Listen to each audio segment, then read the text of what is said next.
Water, so what we have to do is to ascertain what water. The first thing is to realize exactly what he has done as yet.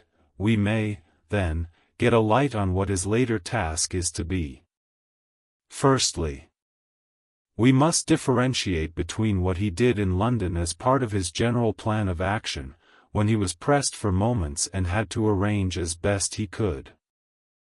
Secondly, we must see, as well as we can surmise it from the facts we know of, what he has done here. As to the first, he evidently intended to arrive at Galatz, and sent envoys to Varna to deceive us lest we should ascertain his means of exit from England. His immediate and sole purpose then was to escape. The proof of this is the letter of instructions sent to Emanuel Hildesheim to clear and take away the box before sunrise. There is also the instruction to Petrov Skinsky. These we must only guess at, but there must have been some letter or message, since Skinsky came to Hildesheim. That, so far, his plans were successful we know. The Tsarina Catherine made a phenomenally quick journey, so much so that Captain Donelson's suspicions were aroused, but his superstition united with his canniness played the Count's game for him, and he ran with his favoring wine through fogs and all till he brought up blindfold at Galatz. That the Count's arrangements were well made, has been proved. Hildesheim cleared the box, took it off, and gave it to Skinsky. Skinsky took it, and here we lose the trail. We only know that the box is somewhere on the water, moving along. The customs and the octroi, if there be any, have been avoided. Now we come to what the Count must have done after his arrival, on land, at Galatz. The box was given to Skinsky before sunrise. At sunrise the Count could appear in his own form.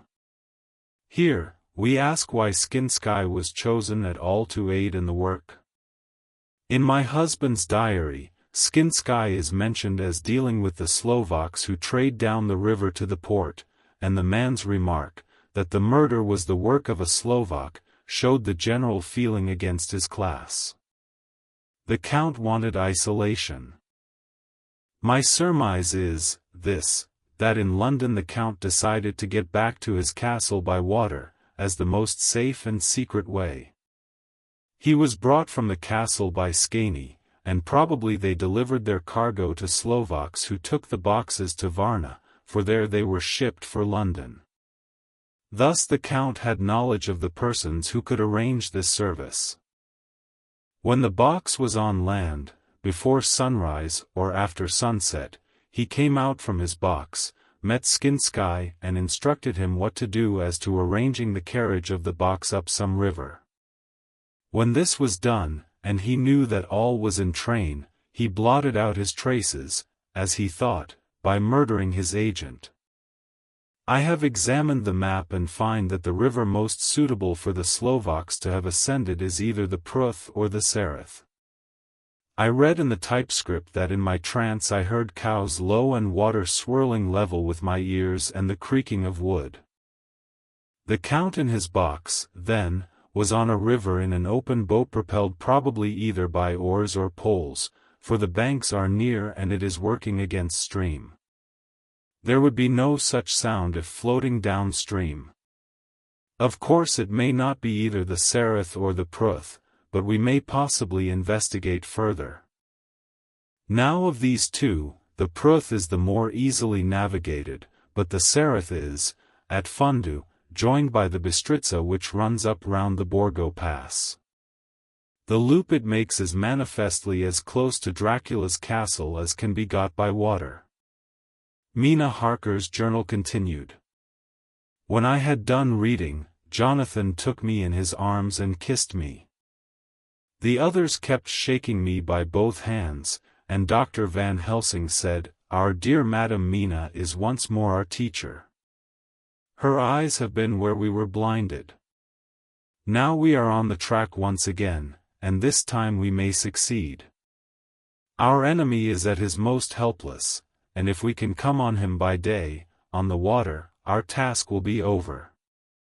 He has a start, but he is powerless to hasten, as he may not leave his box lest those who carry him may suspect, for them to suspect would be to prompt them to throw him in the stream where he perish. This he knows, and will not. Now men, to our council of war, for, here and now, we must plan what each and all shall do. I shall get a steam launch and follow him, said Lord Godalming. And I, horses to follow on the bank lest by chance he land, said Mr. Morris. Good, said the professor, both good. But neither must go alone. There must be force to overcome force if need be. The Slovak is strong and rough, and he carries rude arms. All the men smiled, for amongst them they carried a small arsenal. Said Mr. Morris, I have brought some Winchesters. They are pretty handy in a crowd, and there may be wolves. The Count, if you remember, took some other precautions. He made some requisitions on others that Mrs. Harker could not quite hear or understand. We must be ready at all points. Dr. Seward said, I think I had better go with Quincy. We have been accustomed to hunt together, and we too, well armed, will be a match for whatever may come along. You must not be alone, Art. It may be necessary to fight the Slovaks, and a chance thrust, for I don't suppose these fellows carry guns would undo all our plans. There must be no chances, this time. We shall not rest until the Count's head and body have been separated, and we are sure that he cannot reincarnate. He looked at Jonathan as he spoke, and Jonathan looked at me. I could see that the poor dear was torn about in his mind. Of course he wanted to be with me, but then the boat service would, most likely, be the one which would destroy the vampire. Why did I hesitate to write the word? He was silent a while, and during his silence Dr. Van Helsing spoke. Friend Jonathan, this is to you for twice reasons. First, because you are young and brave and can fight, and all energies may be needed at the last, and again that it is your right to destroy him that which has wrought such woe to you and yours. Be not afraid for Madam Mina, she will be my care, if I may. I am old. My legs are not so quick to run as once, and I am not used to ride so long or to pursue as need be, or to fight with lethal weapons. But I can be of other service, I can fight in other way.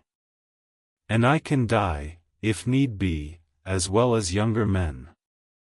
Now let me say that what I would is this, while you, my Lord Godalming and friend Jonathan go in your so swift little steamboat up the river, and whilst John and Quincy guard the bank where perchance he might be landed, I will take Madam Mina right into the heart of the enemy's country. Whilst the old fox is tied in his box, floating on the running stream whence he cannot escape to land where he dares not raise the lid of his coffin box lest his Slovak carriers should in fear leave him to perish, we shall go in the track where Jonathan went, from Bistritz over the Borgo, and find our way to the castle of Dracula. Here, Madam Mina's hypnotic power will surely help, and we shall find our way all dark and unknown otherwise after the first sunrise when we are near that fateful place. There is much to be done, and other places to be made sanctify, so that that nest of vipers be obliterated. Here Jonathan interrupted him hotly, do you mean to say, Professor Van Helsing, that you would bring Mina, in her sad case and tainted as she is with that devil's illness, right into the jaws of his death trap? Not for the world. Not for heaven or hell. He became almost speechless for a minute, and then went on, do you know what the place is? Have you seen that awful den of hellish infamy with the very moonlight alive with grisly shapes, and every speck of dust that whirls in the wind a devouring monster in embryo? Have you felt the vampire's lips upon your